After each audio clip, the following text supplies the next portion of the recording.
Nos militaires tirent sur le bastion des forces armées ukrainiennes devant Predtechino et sur des objets à l'intérieur du village.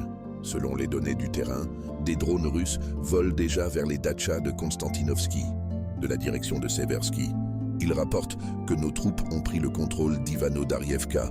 En direction de Krasnolimansk, les forces armées russes encerclent Zelionoï-Pole des deux côtés, ont nettoyé les abords nord-ouest de Redkodub et avancent plus au sud.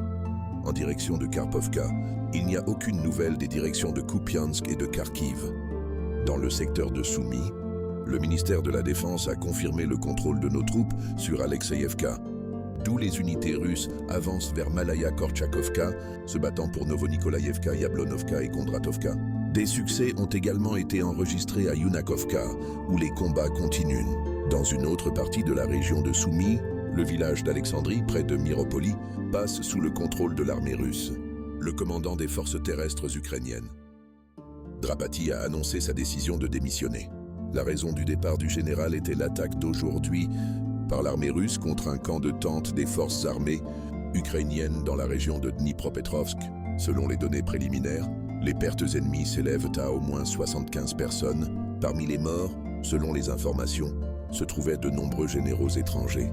La zone contrôlée par les forces armées russes dans la zone SVO a augmenté de près de 630 km/h en mai, avec un taux d'avancée moyen de plus 17,75 km/h par jour. Opération terroriste ukrainienne majeure en Russie. Attaque terroriste sur le réseau ferroviaire russe 1.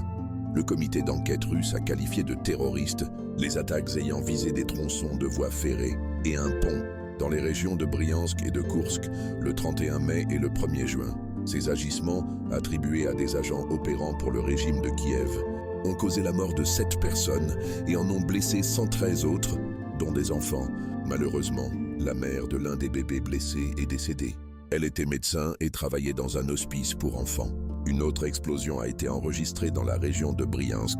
Cette fois sur le tronçon Ounetcha-Jetcha, il n'y a pas eu de victimes. Les terroristes auraient planifié ces actes avec une précision maximale dans le but de toucher des civils. Attaque terroriste ukrainienne à l'aide des drones en profondeur sur les aérodromes russes de SOS, les forces terroristes ukraino-occidentales. Attaque 3 régions éloignées de Russie avec des drones, frappe sur les régions de Mourmansk, Irkoutsk et Ryazan. Pour la première fois depuis le début du conflit, des drones des groupes terroristes de la junte de Kiev attaquaient la région de Mourmansk. Selon des sources, les drones ont été lancés directement depuis un camion garé dans une station-service de la ville d'Olenegorsk.